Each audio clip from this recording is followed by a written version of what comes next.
संसद से सड़क तक संग्राम, बैकफुट पर आई मोदी सरकार। छात्रों ने दिया देशव्यापी आंदोलन की चेतावनी, क्या झुकेगी मोदी सरकार? जी हाँ, क्या मोदी सरकार बैकफुट पर आ गई है? क्या देशव्यापी आंदोलन की चेतावनी से मोदी सरकार को झुकना पड़ सकता है? और आखिर विपक्ष ऐसी क्या मांग कर रहा है कि संसद में हलचल तेज हो गई है?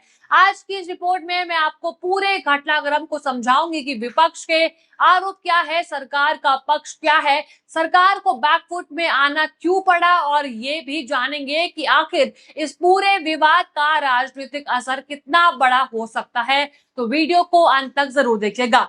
नमस्कार, मैं हूं आपके साथ उन्नति कोटियाल और आप देख रहे हैं पीआरबी। दोस्तों, क्या देश की राजनीति एक नए मोड़ पर आ चुकी है? क्या संसद से लेकर सड़क तक जो हंगामा मचा है वो आने वाले दिनों की सबसे बड़ी राजनीतिक लड़ाई का संकेत है? आज विपक्ष लगातार गृह मंत्री अमित शाह के से जवाब मांग रहा है। कांग्रेस का आरोप है कि छात्रों के विरोध प्रदर्शन के दौरान पुलिस की कार्रवाई पर सरकार जवाब देने से बच क्यों रही है। वहीं सरकार इन आरोपों को खारिज करती है और कानून व्यवस्था बनाए रखने की बात कहती है।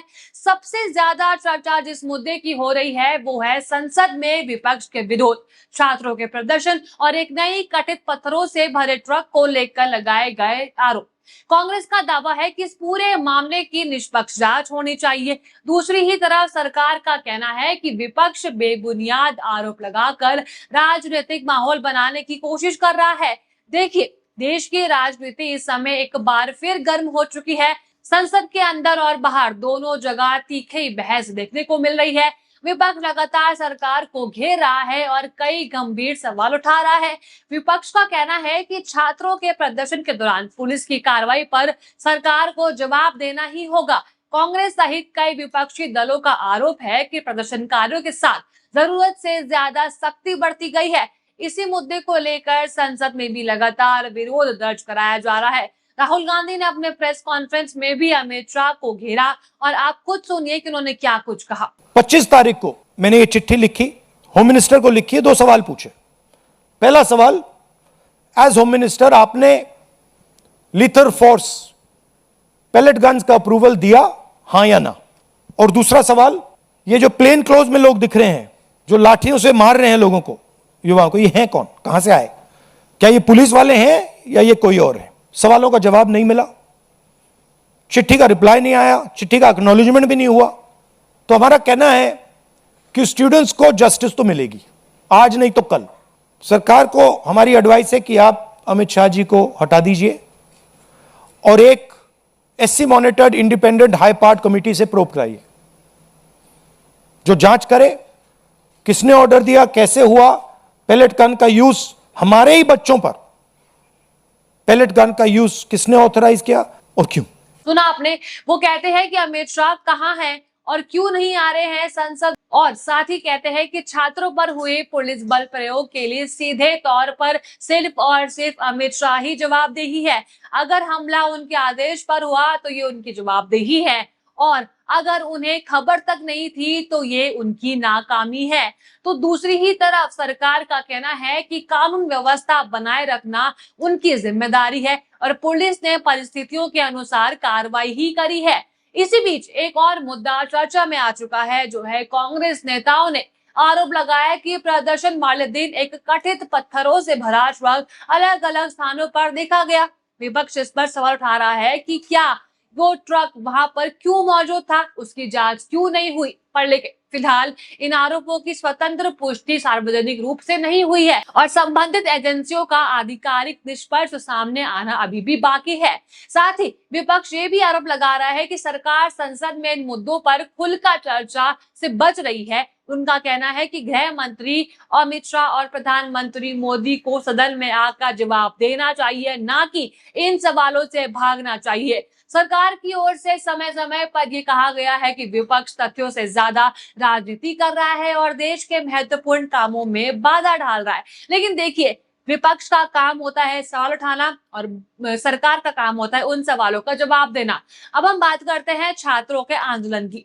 पिछले कुछ समय से परीक्षा व्यवस्था, पेपर लीक और भर्ती प्रक्रियाओं को लेकर युवाओं में नाराजगी देखी गई थी, जिसकी वजह से जंतर मंतर पर सीजेपी का इतना बड़ा प्रोटेस्ट भी हुआ था। सभी छात्रों पर लाठीचार्ज, गैस की गोली और सभी कुछ हमको पता है कि वहां पर क्या कुछ हुआ था। और जो सीजेपी थी उन्होंने आंदोलन इसीलिए वापस लिया था क्योंकि उनकी सहमति थी कि सरकार उनकी मांगों पर सहमति जताएगी और उनकी मांगे पूरी की जाएगी। लेकिन देखिए ऐसा कुछ भी नहीं हुआ, सिर्फ 1-2 मांगे ही पूरी की गई है। अब देखिए कि विपक्ष इन्हीं मुद्दों को लेकर सरकार पर हमला भी बोल रहा है। कांग्रेस का कहना है कि पेपर लीक रोकने के लिए और सख्त कदम उठाने चाहिए, जबकि सरकार का दावा है कि परीक्षा प्रणाली को मजबूत बनाने के लिए कई सुधार किए जा रहे हैं। देखिए संसद के अंदर भी यही मुद्दे बार बार उठाए जा रहे हैं। विपक्ष चाहता है कि इन मामलों पर विस्तृत चर्चा हो, जबकि सत्ता पक्ष विपक्ष पर राजनीतिक माहौल बनाने का आरोप लगा रहा है। आप ये वीडियो देखिए, इसमें मल्लिकार्जुन खड़गे क्या कहते हैं। सर, मैं ये इसलिए कह रहा हूं कि पेपर लीक होने से कितने मासूम लोगों का नुकसान हुआ और कितने लोग पीटे गए, कितने माँ बाप परेशान हैं, कितने औरतें बच्चे परेशान हैं, इसको जाहिर करने के लिए ये बात मैंने आपके सामने रखी। सुना आपने, वो कहते हैं कि मैंने ये बात इसलिए आपके सामने रखी है ताकि पेपर लीक से हुए नुकसान को सामने लाया जा सके।